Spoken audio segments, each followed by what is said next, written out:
तो चलो हमारे साथ चलो, तो पहुंचा देते, तुम कहीं नहीं जाने को तैयार कुछ नहीं। अभी कह दिया जाए कि चलो विष्णु महादेव के पास, तो कहेंगे हम वहाँ नहीं जाएंगे, हम तो यही रहेंगे इसी जगह पर, यही ब्रह्मा यही विष्णु, सब यही परिवार, कहीं नहीं है।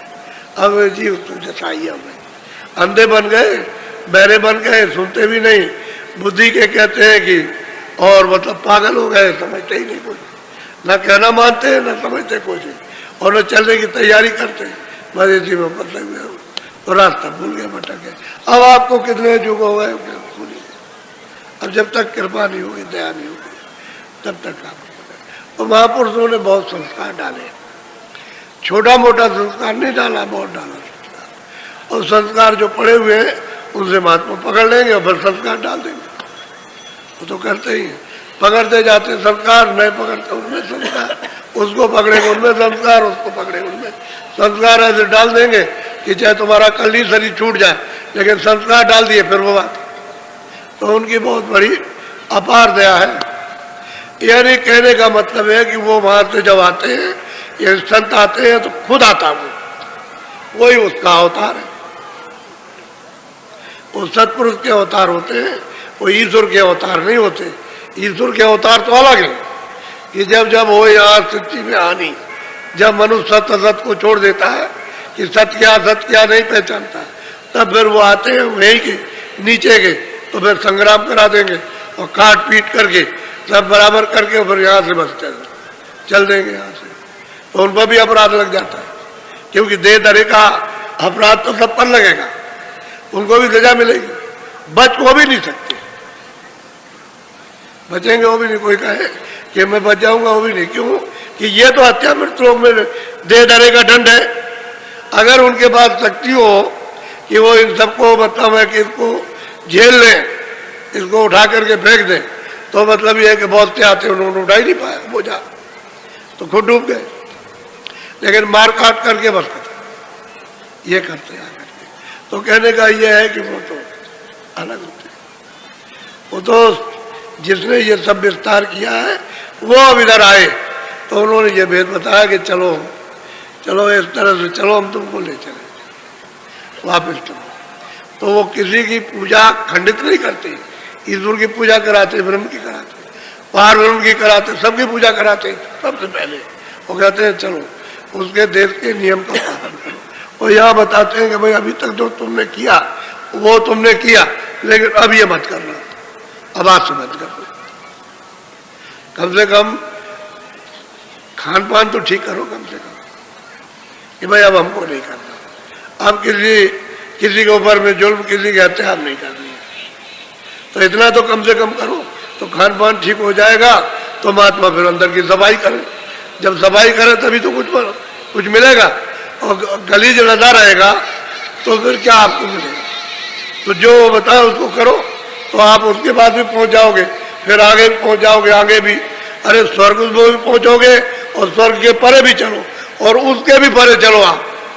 तो वो रास्ते ही बताते, रास्ते ही में सब मिलेगा।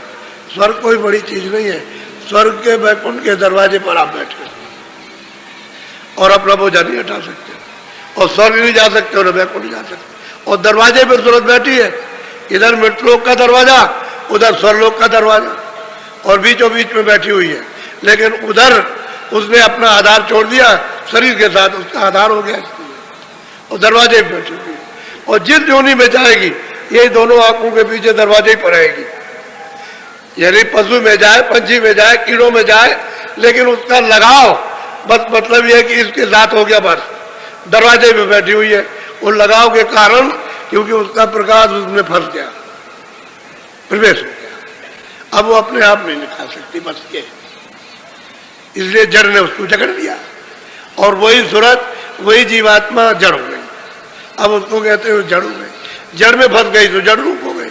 और दरवाजे में बैठी है कि जब चाहे तब सिमटाव करे, लेकिन कोई आधार मिल जाए सिमटाव करने का, आधार नहीं मिलेगा तो बच्चा कुछ नहीं हो सकता। बड़ी सीधी सादी बात, लेकिन जीव इतने भटक गए, बाहर तो कुछ नहीं मिला। ये तो मंदिर है, मनुष्य मंदिर है। तुम्हारी पुरानी जो पहले की किताबें संतों के आने की है, उसमें भी जिक्र किया हुआ है, थोड़ा सा नीचे का जिक्र किया हुआ, उससे भी पता चलता है कि मनुष्य मंदिर है। ये जिस्मानी मस्जिद है, इसमें खुदा की आसमानी आवाज आती है, यानी भगवान की देववाणी सदैव उच्चारण होती रहती है नीचे के लोगों की, लेकिन आप उसको भी नहीं समझते हो। तो वो जो मालिक है जो सबका, उसे आप कैसे समझ सकते हो? उसका आप पता कैसे लगा सकते हो? जब तक उसको जानने वाला न मिले तब तक कुछ नहीं हो सकता। तो आज ये प्रथम दिन है, आज 25 तारीख है। आपको ये बताया था कि 25 से लेकर और 3 तारीख तक ये कार्यक्रम होगा। 28-29 की रात को तो भंडारा, 4 दिन पहले और 4 दिन बाद, और 1 दिन बीच का 29, 9 दिन हो जाते हैं। तो ये 9 दिन का कार्यक्रम है। बहुत सचेत होकर के, चित्त को लगा करके इस चीज को सुनने की जरूरत है।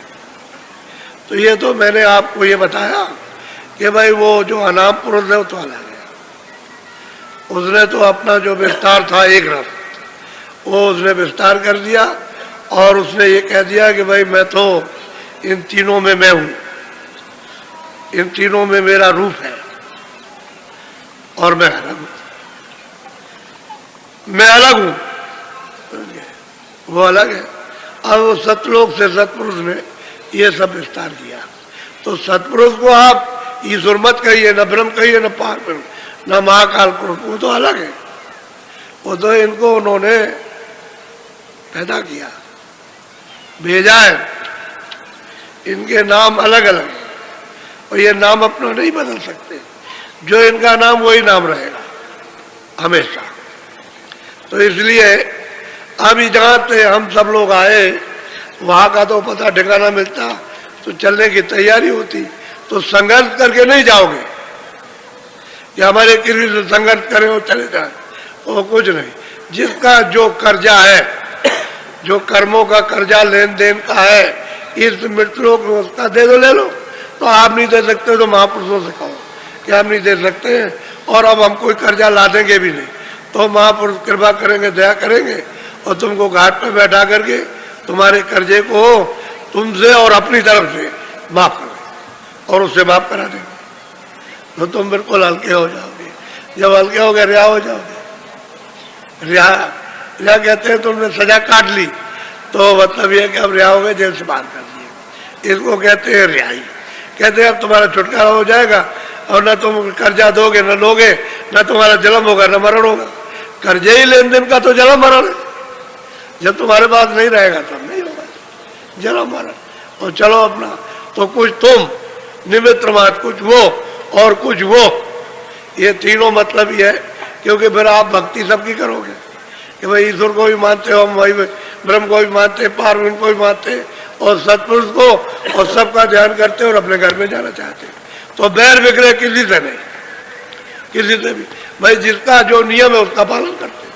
तो आप यहाँ के नियम का पालन करो, सीधा साधा काम है और नियम का पालन करो। तो दल चलो घर में, घर के रास्ते में चल पड़ो। तो भाई रास्ते में चलोगे तो घर पहुंच जाओ। तो मददगार कोई चाहिए, मददगार नहीं मिलेगा तो आप